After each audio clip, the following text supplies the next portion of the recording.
Om Namo Bhagavate Vasudevaya.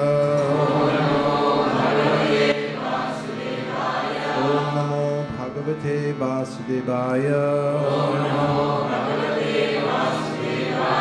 Om Namo Bhagavate Vasudevaya. Narayanam Namaskritya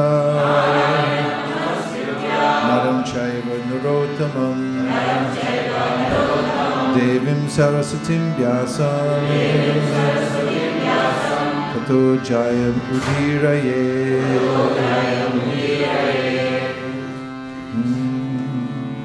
Anugrahaya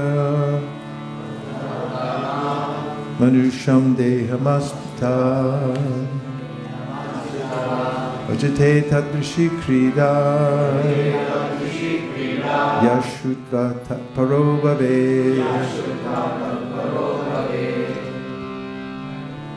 We're on Canto 11, Chapter 3, Liberation from the Illusory Energy, and it's text number 31.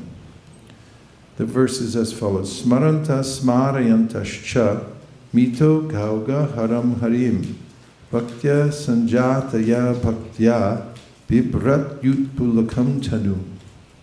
And I'll say the words and the meanings, please repeat. Smaranta, remembering. Smarayanta, cha, and reminding. Mita, one another.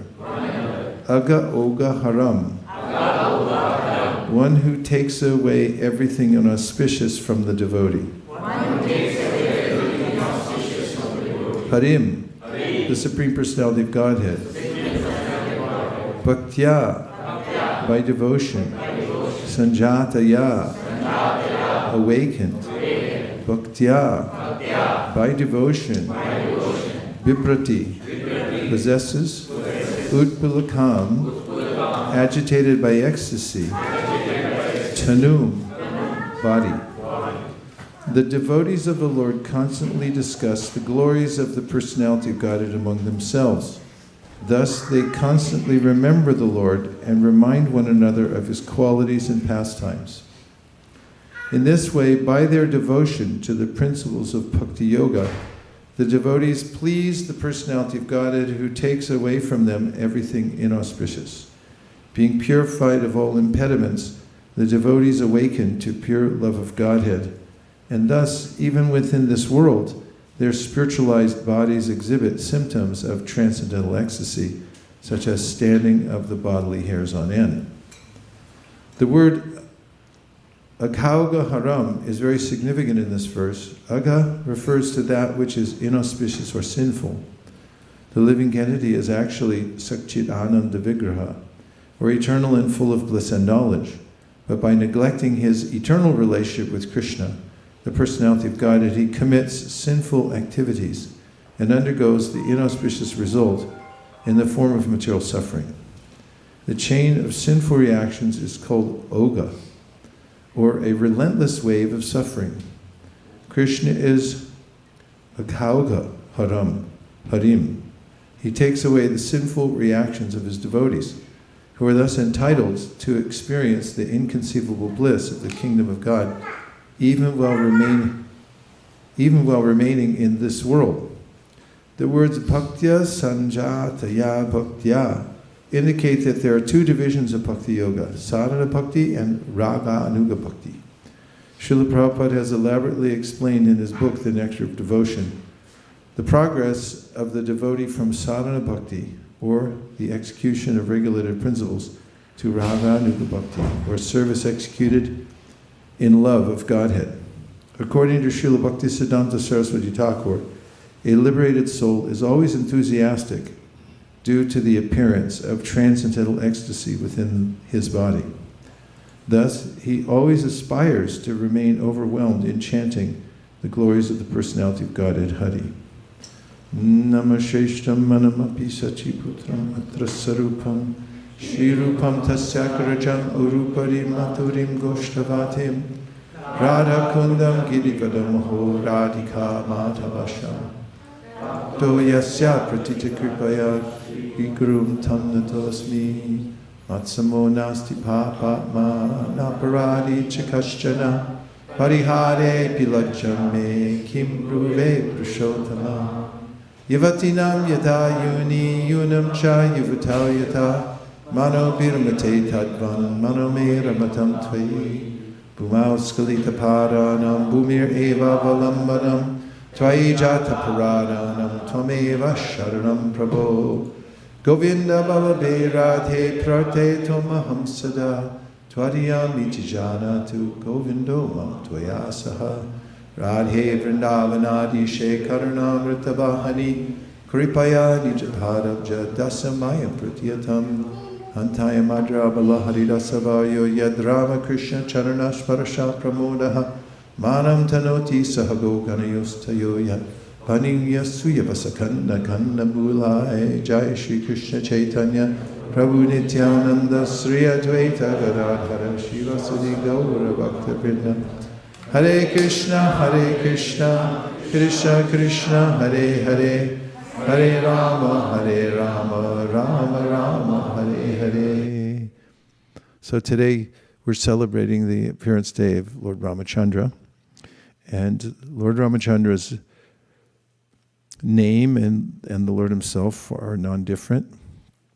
And he's also one of the forms of the Lord in Maryada, which means he's worshipped by those in a state of reverence. He follows rules and regulations very strictly, to say the least.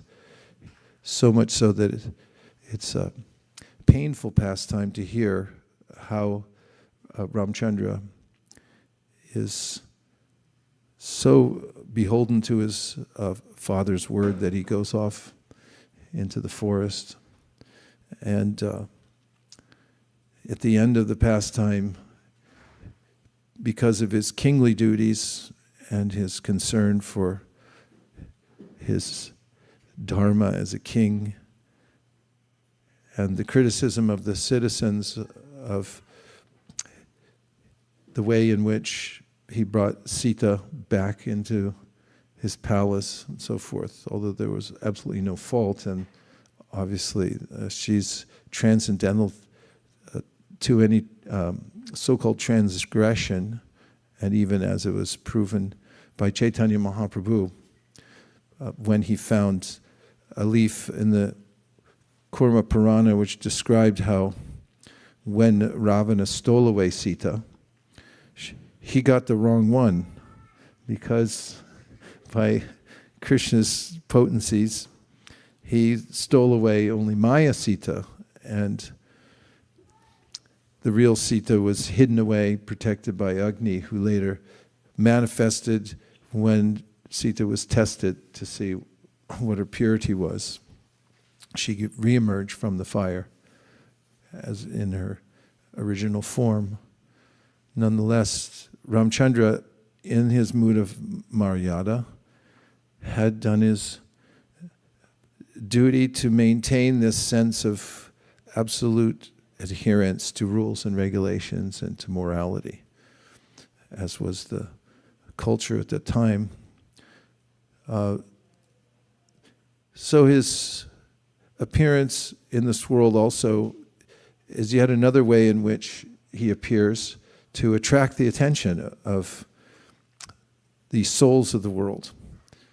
And therefore, we have something to remember. Smarantas smarayantascha, which is the beginning of this verse today. There's a way in which we remember Krishna. This is important because, remember, we're putting back together again those impressions that we've taken in from the world, recombining them and so forth.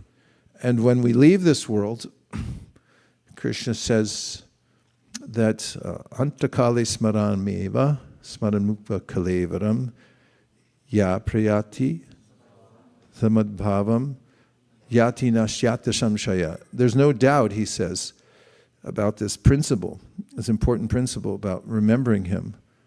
There's no doubt, he says, that if you remember me very specifically, People are conveniently vague about God. If you talk about God, Prabhupada mentioned this in regards to Rabindranath Tagore, who is a great poet and supposedly very religious and so forth, but Prabhupada mentioned how in all his poetry he refers to the Supreme as Tumi, and he doesn't give any name or specifics. He avoids that. There are others like, I won't mention names, it's not polite, because somebody might be offended. But there are other kinds of so-called philosophers, that is pretty condescending to say so-called, but fact's a fact, who became nondescript when it came to God, so we call it conveniently vague, because it's inconvenient to mention the particulars of the Supreme, because once you do, then you have to admit there is a Supreme that's a person, and I'm not him. Otherwise, we can still hold out hope that either by economic development, I'll become king-like or God-like, or philosophically, there is possibly a way in which I just forgot and I can remanifest my godly power in the world and so forth. But in the remembrance of Ramchandra, there's no inconvenience. The soul's really inconvenienced by forgetting Krishna. That's when all the inconvenience begins. Once we forget Krishna and strike out on our own independently, as the Bhagavatam describes, the merchant or just the fortune seeker who goes off on his own away from the service of the Lord, enters the forest of material enjoyment and becomes lost, and then harassed by crickets who keep him awake all night, and by various types of animals, owls peering at him through the trees, and he starves sometimes, and he's greatly aggrieved and lost in this world.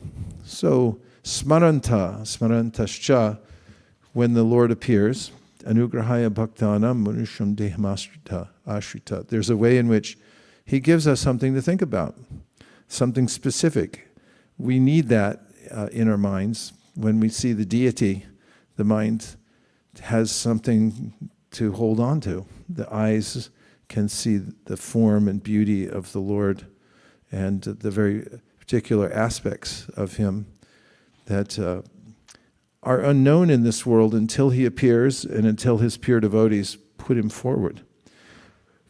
This is the preoccupation of pure devotees in the world, smarayantash, to remind other people. Like Yudhishthira.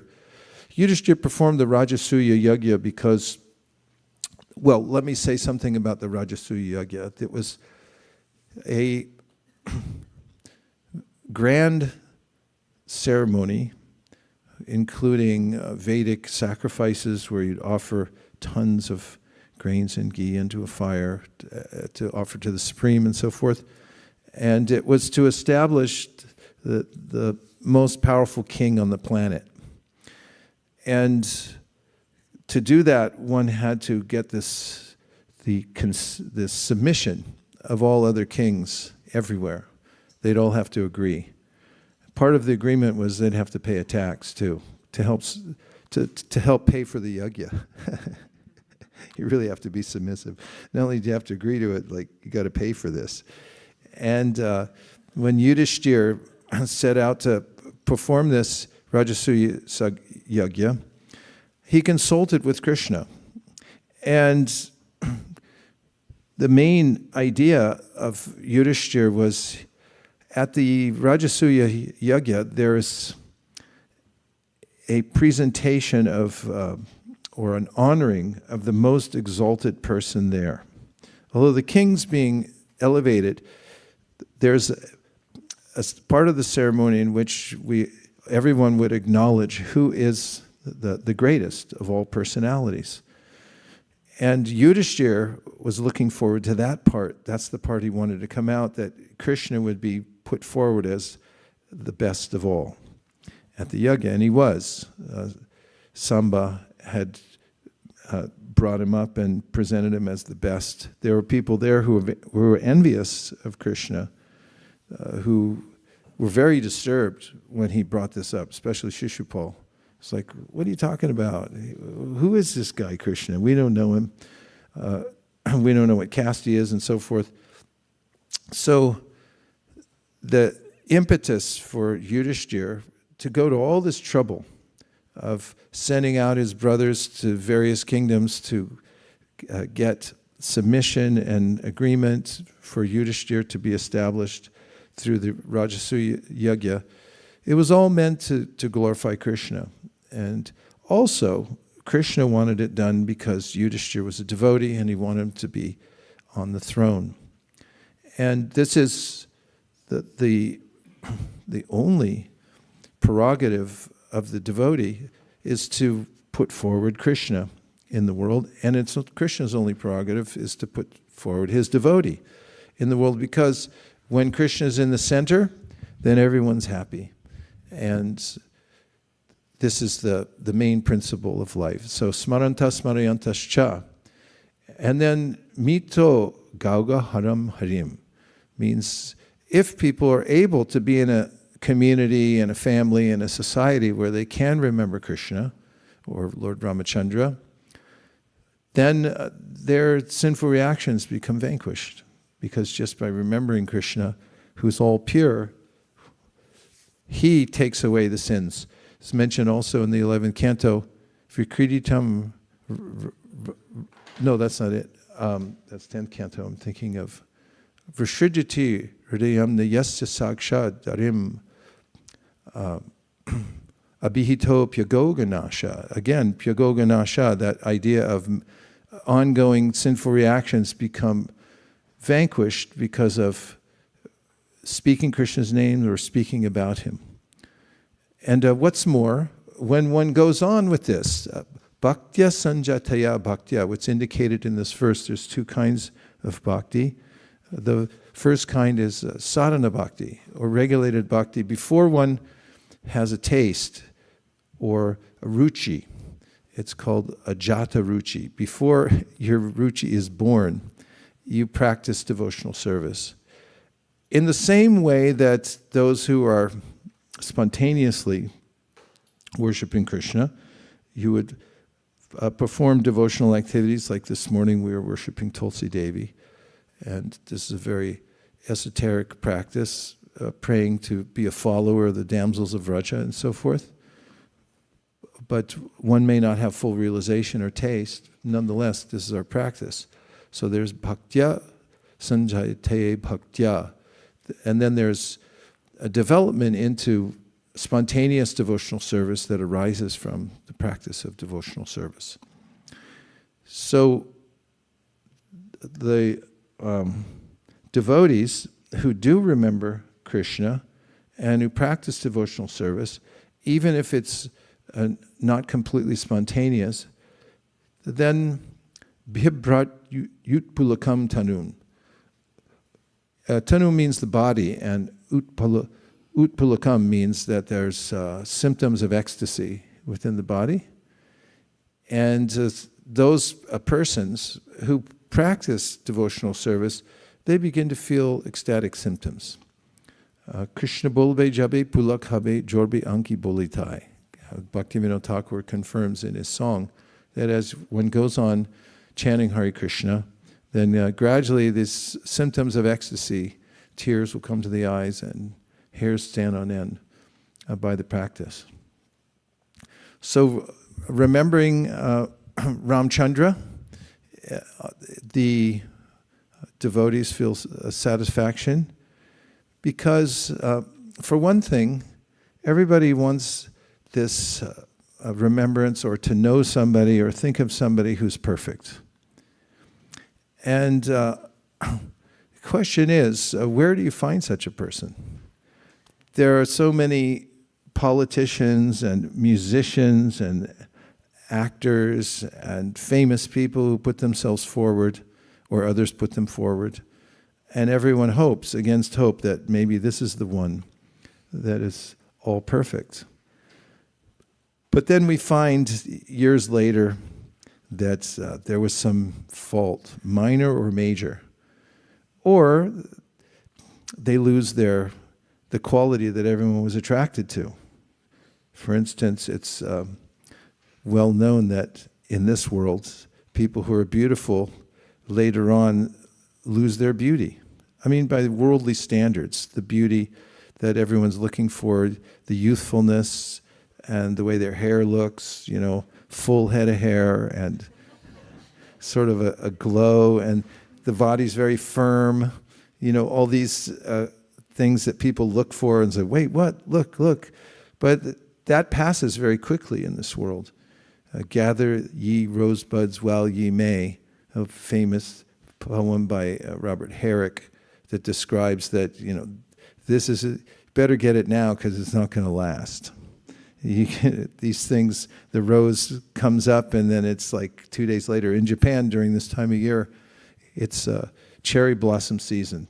That is one country that is landscaped from one side to the next. Every part of Japan is awash in flowers at this time of year. That's why so many people go there. That's not why we're going. And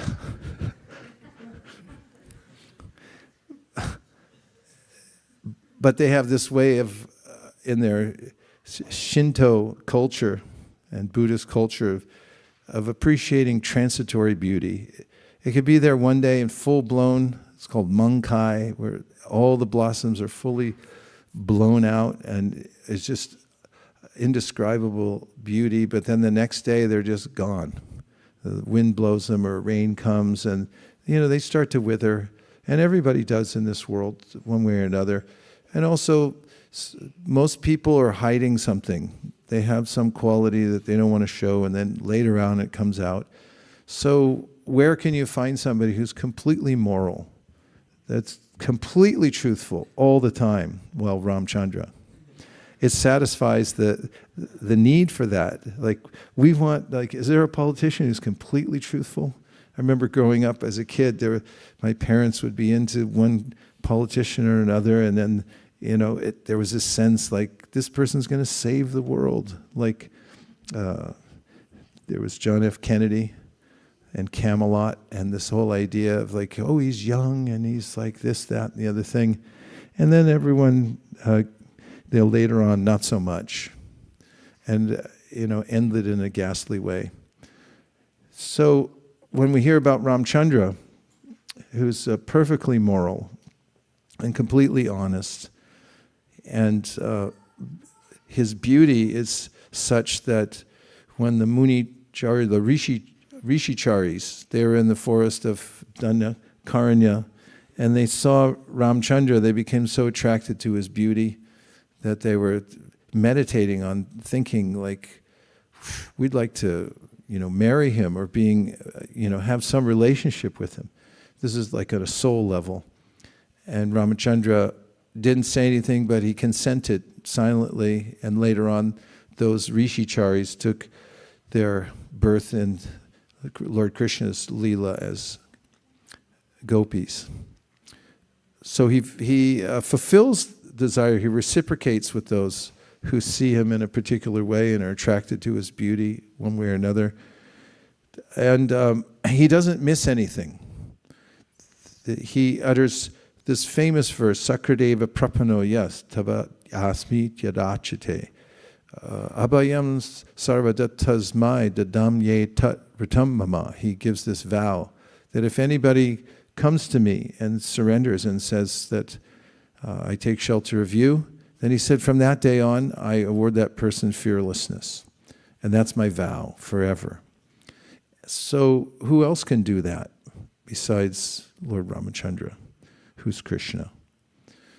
So when Ramachandra appears in the world, it's great cause for celebration. He grew up in Ayodhya. His father Dasarath couldn't have children, but then he was given a benediction by a great sage that he could have children. And then the Lord, who expands himself in the various forms in the Chaturvyuha, appeared as Ram, Lakshman, Shatrughna, and Bharat.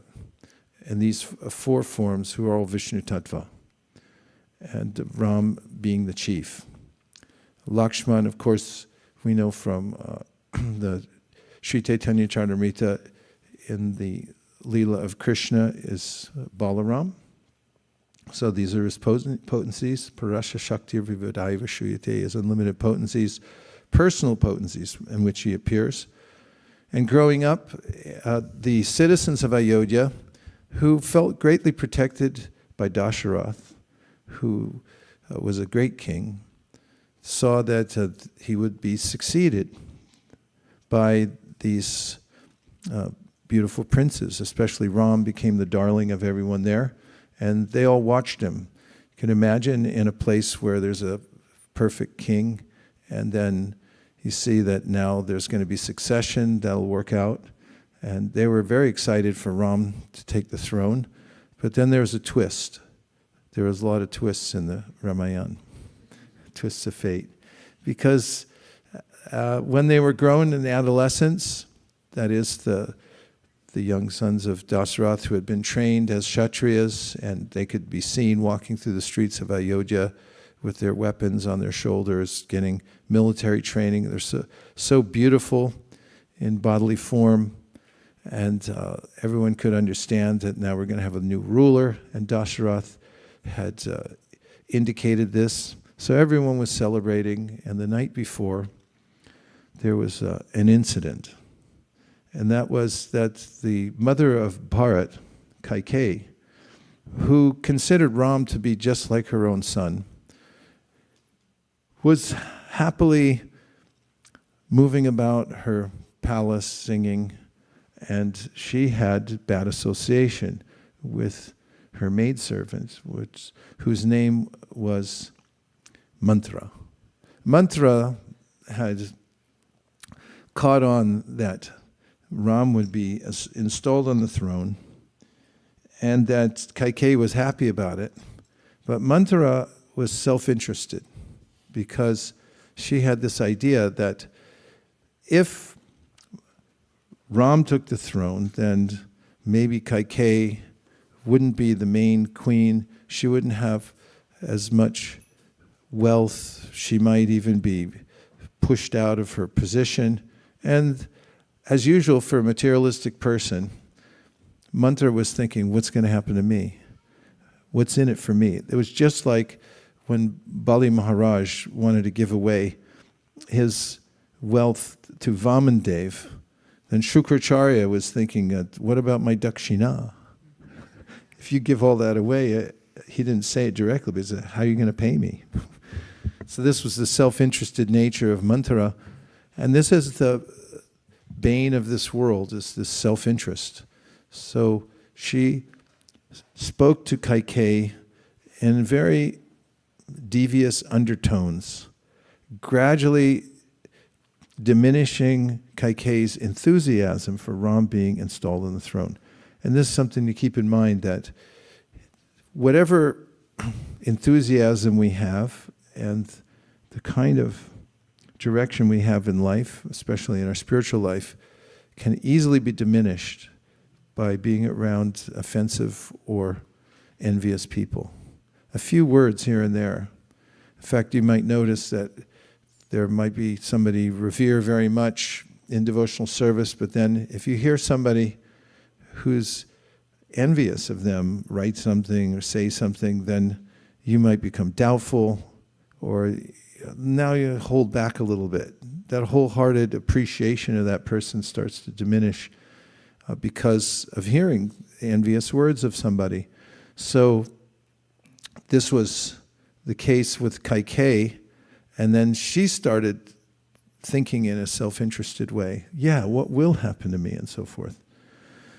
So then, of course, she took the advice of Manthra and came up with this plan, which is practically unthinkable nowadays because people don't follow vows very well, nor do they keep their promises. They say, yeah, I'll do it, and then later on saying, no, I forgot. That's one thing people say all the time when they go in front of the court. And say, I just don't remember. It's like, well, what are you going to do with that person now? It's like, I don't remember if I did it or not. They either avoid the truth, or they outright lie, or they don't keep their promise, and so forth.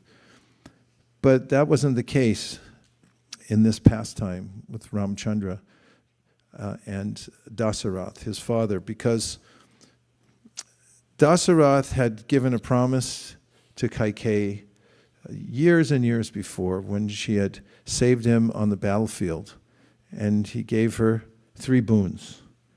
And she said, I'll take it later. So somehow Manthra knew about these and said, you've got these 3 boons, now's the time to use them. So you tell Dasarath that you want them now, and he'll have to pay you back. So one of them is that Ram not be installed on the throne.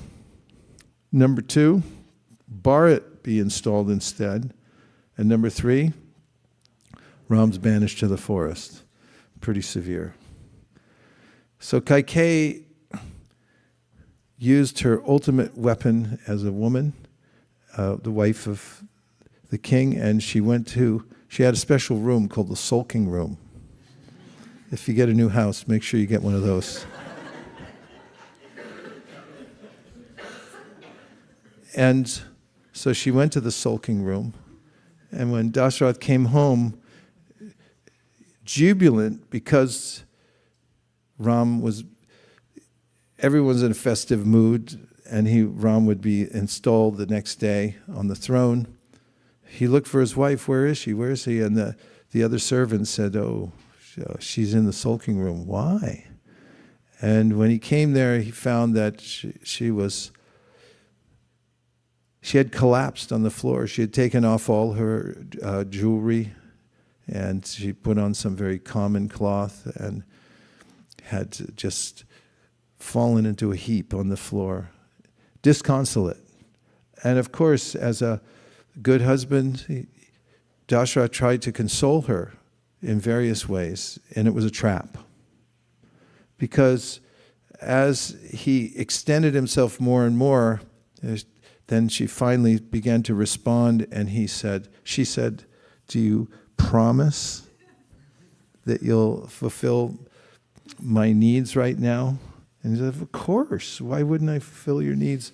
Whatever it is to bring you out of this mood, I'll give you. You swear on it. Swear on Ramchandra that you'll do this. And of course she knew Ramchandra was his life and soul. So yes, of course, I swear it. I swear it 1,000 times.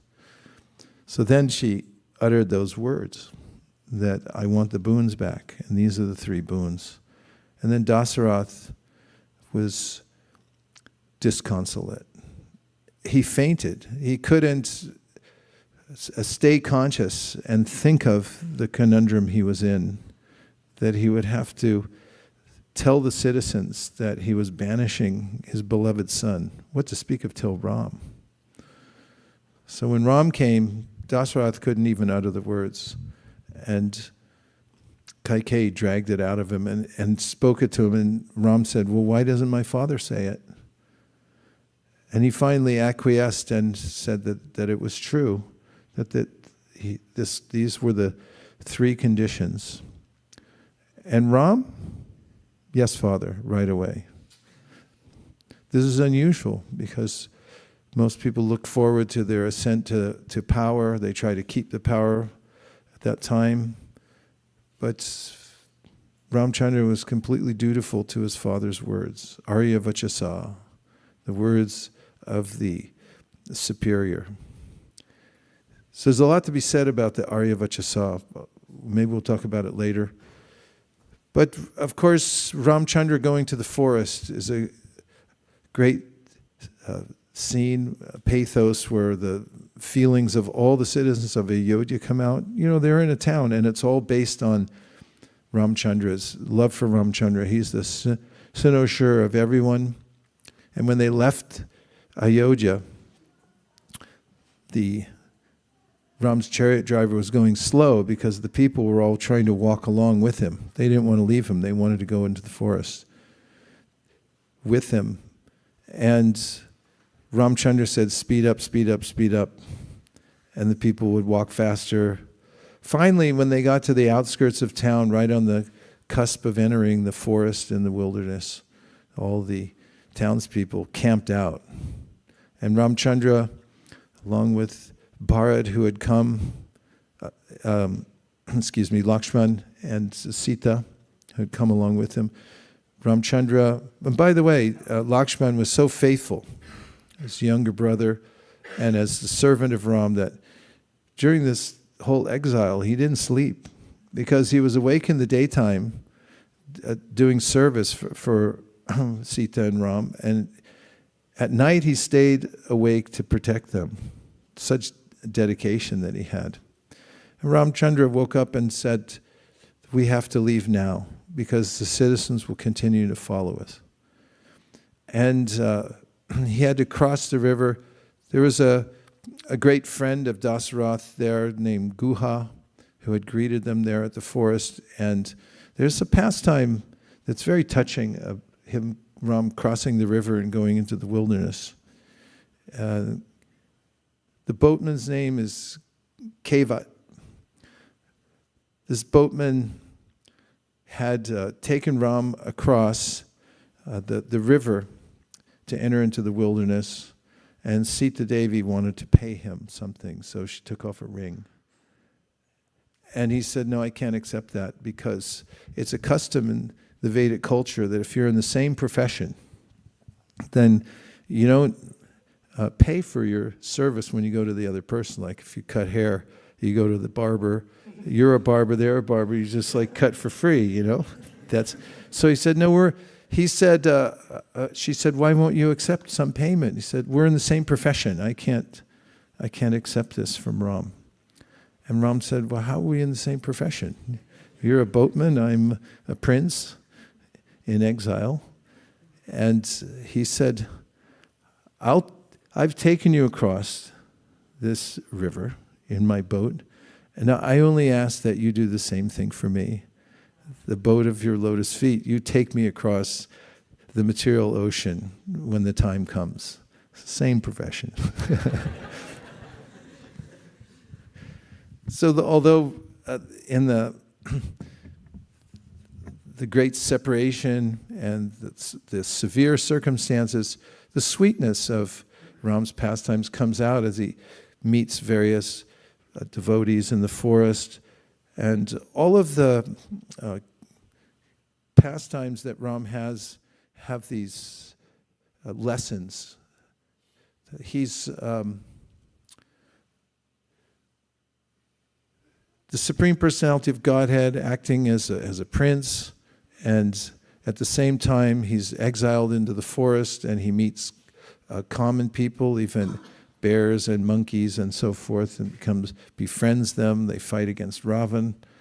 And throughout the pastimes we find the various human-like emotions that Ramachandra exhibits in separation from Sita, the way that he attends to Jatayu after Jatayu fights for him, even though it's a lost cause to fight against Ravana, he does so anyway, the way he admonishes Hanuman and others for belittling the small creatures who are trying to help build a bridge, the way he kills Vali, and then Bali becomes indignant and starts to criticize him and says, how could you have killed me, in a non-Kshatriya-like way. And then Ramchandra brings out all of Vali's faults, how he has transgressed Dharma, and how Ramachandra actually has helped him by killing him. He said, now you'll ascend to a higher level. So all these mixed together actually catches the mind and heart of those who hear the Ramayana and find somebody completely moral. It's from thousands of years ago, from Treta Yuga. So there are billions and trillions of people who have been born and are no more. They've merged, their life air is merged with the totality of air and their body's gone. And nobody knows who they are. But everybody remembers Ram. And when Like in Thailand, all the bridges there are the Rāma 1, Rāma 2, Rāma 3. And in Indonesia, people, they play the gamelan and they remember the pastimes of Lord Rama in all their music. And of course in India, forget about it. You put on the Ramayana and the whole country shuts down. That was the case some years ago. The Ramayana would come on television. It's like, how come nobody's at work today? How come there's no traffic? Because everyone's watching Ramchandra. So some say, well, where is this God and who is he? It's like, whoever he is, he's shutting down the city right now. You're not. Nobody cares where you are. But everyone cares about Ram. That's, that lasting impression. So we have smarantas smarayantascha. As we remember his pastimes, anugrahaya bhaktanam manusham dehamashrita, that he comes in a human-like form, but he's so charming. His beauty is legendary. The way he deals with everybody is so exemplary and touching that this becomes our ideal. And yashutva tatparovavet. And just by hearing about him again and again and again and again, then we become revived. I was watching a video we had from when we were reading the Ramayana a few years ago, and I'm thinking about how, we hear all these things and then we move on with our lives. But then when I went back and reheard it, because it's an interesting phenomenon to have the video, it's like, yeah, we were there. In fact, I was reading the book. And then I was remembering what we read and what it felt like to be there and who was there in the room. In fact, this morning on the way here, I was missing Gandharvika Radha Mataji a lot, because she's always such a presence at every program, listening so carefully and things. And just thinking, we've heard these things, we've been there, and they're all in there somewhere. We may not remember them right now, but Krishna says, ante kali smaraneva, smaran mukva kalevanam, ya priyati tajandeham, yati nashyatra shamshe. Without a doubt, they'll all come back to you. Like basically saying, if you dedicate your life to this, if you surrender even once, sakradeva prapano yas, tabas, tadad asmi chadyachate. Sorry, I blew it. But he says, if even one time, sakradeva, just one time you say like, okay, I get it, you're God, I take shelter. That's enough. Even like a little trace of that. And all the things, all the hearing, yashrutva tatparovavet, it all goes in and it transforms us. It's our wealth. It's what we have.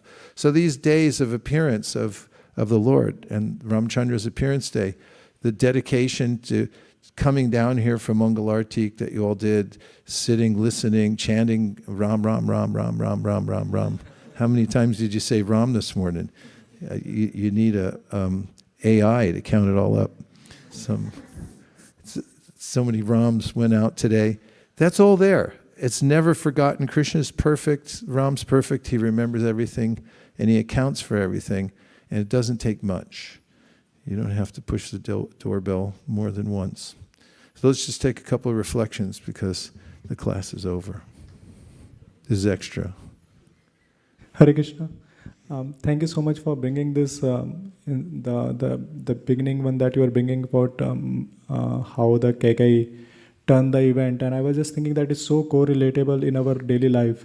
Sometimes we are planning for like a very big event, and like if you just take ourselves in that, like everything is festive environment, and then next day is Ram going to Cornet, and then the whole fortune of turn event happened that he is going to the forest. And so if we just put ourselves, it's like such a reversal of thing.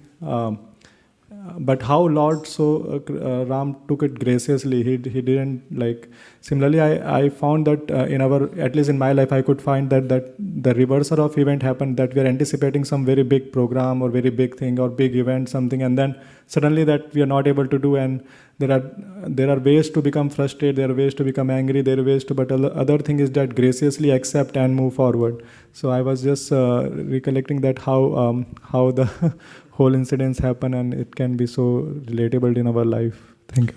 Yeah, it's so relatable. Thanks, Mukarvin, for reminding us, because it's very practical. Follow what Krishna says in the Bhagavad Gita, and then he sets the example. Radha Kripa Prabhu. Hare Krishna Maharaj.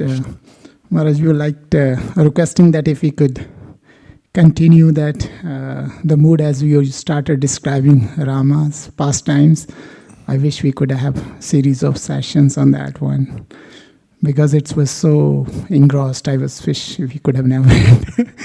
So just that killing of Vali really was. Vali was, and then his son is Angada, right? So, and Sugriv. There's a lot of twists and turns in that section of the Ramayana, because the two brothers and how they became at odds with one another, Vali and Sugriv. And even when he made a pact with Sugriv to kill Vali, and then Sugriv promised that he'd help. And then at that point, Sugriv had agitated Vali, which wasn't that hard to do, because he was a hothead, and they had a fight, and Ramchandra was poised to kill him, but he couldn't tell the difference between the two of them. So Sugriv almost got beat to an inch within his life, an inch of his life, and then he was wondering what Ramchandra was doing. He said, I thought you were going to kill him, and I almost got killed by my brother. He's very powerful. And Ram said, I couldn't tell the difference. You're going to have to wear something so that I can tell the difference between the two of you. And Vali went home to his wife, and when Sugriv came back soon after being beaten so badly, his wife said, something's wrong. See, the wives are powerful like that. But Vali, because of his pride and because the anger had overtaken him, he couldn't listen to that good advice. Because why would he have come back, she said, if you just almost beat him up? Why is he coming back and calling you out again? Something's wrong with this. Don't do it.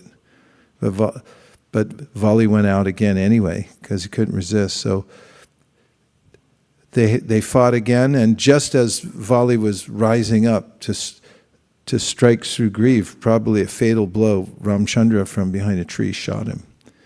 And as his life was expiring, he was berating Ram, saying, how could you be such a coward to shoot me from behind the tree? I alluded to this earlier, but there Ramchandra recounted all the immoral ways that Vali had conducted himself and illegally taken over the position there. And Ramchandra said that actually I've benefited you by killing you now. You'll be freed from all these sinful reactions, and you'll be able to attain a higher position in your next life. But we find, as the pastimes unfold, these alliances that he makes, even after that, Sugriv forgot his promise and started drinking again. Fell off the wagon. And then Lakshman got really angry because Sugriv promised, I'll get an army, we'll go out and we'll find Sita and everything. And, a month went by, and it's like, well, maybe he just needs a little rest after all that fighting. And so another month. And finally, Lakshman became so angry that he went there and called him out, that he would kill him if he didn't fulfill his promise. And he finally, in earnest, started to look. Yes. I was just thinking that Krishna is the Supreme Personality of Godhead, and he has such wonderful relationship with the gopis, gopas, so much fun he has in Goloka Vrindavan. But then just for the sake of attracting devotees, he comes as Maryada Purushottam, where he has to be banished, he's in the forest, he's taking all that difficulty just to, attract living entities. So that kind of things, that how much Krishna wants us back, then, so living entities are so engrossed in the world. Just not Ramachandra, but, all the other incarnations also. He works so hard coming in different forms to attract us. I was just remembering. Yeah, that's a nice summary of that verse that we keep reciting. Anugrahaya bhaktanam manusham deham ashrita bhajate taddashi krida yashutva tat parobhavet. That this is his mercy that he comes in this way, because then yashutva tat parobhavet, you can become the best devotee by hearing about these things. And we have evidence of this in the Chaitanya Charitamrita. When Mahaprabhu was walking in South India by himself from place to place, he had one servant. He came to the house of a Brahmin named Ramdas Vipra. And this Brahmin invited Chaitanya Mahaprabhu to his home to feed him and a place for him to stay as he's traveling. I don't know if you've ever been to somebody's house and they didn't feed you. That happened to me once. I was starving. I was so hungry, and you can't really say, can we stop talking and start eating?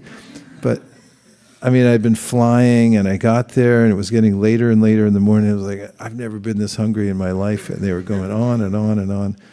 Of course, Chaitanya Mahaprabhu was there, and Ramdas Vipra was not cooking. And Mahaprabhu inquired from him, and Ramdas Vipra said, I'm too distraught. This Sita's been kidnapped by this demon, Ravana. How could we even think of eating at a time like this? And Mahaprabhu was like, oh, I see. This is Yashutva Tat Parobhavet. He had heard about Ram. This is thousands of years later. And he entered into that mood of the Ramayana. And this is Bhaktya Sanjataya Bhaktya. There's hearing, this regulated hearing, and then one gradually enters into the pastimes, so much so that Mahaprabhu really appreciated his mood there. And later on, actually he appeased him. He told him what I said earlier about how it wasn't the real Sita that was kidnapped, he told him, but it was the other Sita. Have you ever told somebody something and it's like, where's the verse? Where's the verse? Like, I told him, but I didn't give him the pramanam. So Mahaprabhu felt like that, because later on when he was traveling and he found an ancient script from the Purma Purana, and then it had that section, exact section in, he tore it out and he took it back to show him, say, see? Because he appreciated his mood of devotional service so much and he wanted to substantiate it from Shastra. And there was no Veda base at that time. Just the original thing. Yes? Hare Krishna Prabhu. The part where you mentioned that Kaikeyī was initially very happy that Lord Rama was going to be coronated as a king. But then Manthrā came and just sudden change, turn of events. Some time ago, I was listening to Chaitanya Charan Prabhu, and he was commenting on this section. He said that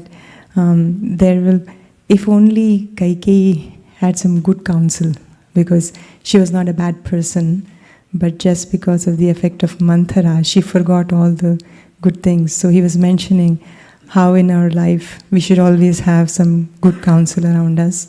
So even if there is some ill effects, somebody would come and correct us and say, hey, what are you doing? This is not right. So I was just remembering that. Yeah, you have to be preemptive about that, because you can just assume that there will be negativity and there will be reversals and something's going to come out. So you have to have somebody or more than one person that you can depend on to process it. So, yes, last one. In the purport we read, we heard that a liberated soul is always enthusiastic, and that makes me think of Hanuman. I was wondering if you could share a little bit about the enthusiasm of Hanuman to serve Ramachandra and what we can learn from that. Well, there's a story in the Brihat Bhagavatamrita, and excuse me if I don't remember all the exact details, if you want to fill them in as I go, but the general story that I remember is that the Lord had asked for Hanuman to appear,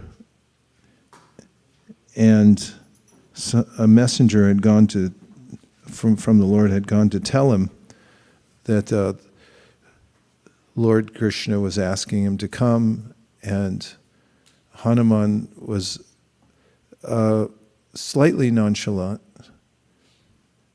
But then when he told him it was Ramchandra, then before the messenger would get back, Hanuman had already leapt there and was standing ready to do service. I'll research and bring out the exact details because it's much nicer than that. But it's something that Sanatana Goswami put in the Brihat Bhagavatamrita to explain the mood of Hanuman, of how he's so fully absorbed in the mood of service that he's always ready. This is the example he sets, that when any service is available, he immediately takes it. He had, as a little baby monkey, baby monkeys are kind of cute. Of course, when he was a little baby monkey, he was chasing after the sun, thinking it to be an orange or something. And he had these mystic powers that monkeys can be quite destructive, actually. They don't know their own strength, or they do, and then they utilize it. But he was cursed, or benedicted as it is, that he would forget his powers. And of course, when he remembered them later, he was reminded, I think, by Jatayu? Oh, Jambavan, who was there and said, actually, you're more powerful than you think. And then that was just enough what he needed to remember, and then leaped to Lanka. That's important too with association, because we can forget that we have the impetus to serve, and along with that we also have the power to do it. So much to be said about Hanuman. We can maybe talk about him later too. But everyone has to go, because there's duties to do, right? We're not staying all day. And we'll be back here at 5 o'clock for the evening program. Sita Ram Lakshman Hanuman ki jai, Srila Prabhupada ki jai, Shri Radha Manan Mohan ki jai, Gaur Bhaktivinoda ki jai. Vancha Kalpadrishcha Kripa Sindhaveva cha Patitanam Pavanebhyo Vaishnavebhyo Namo Namo.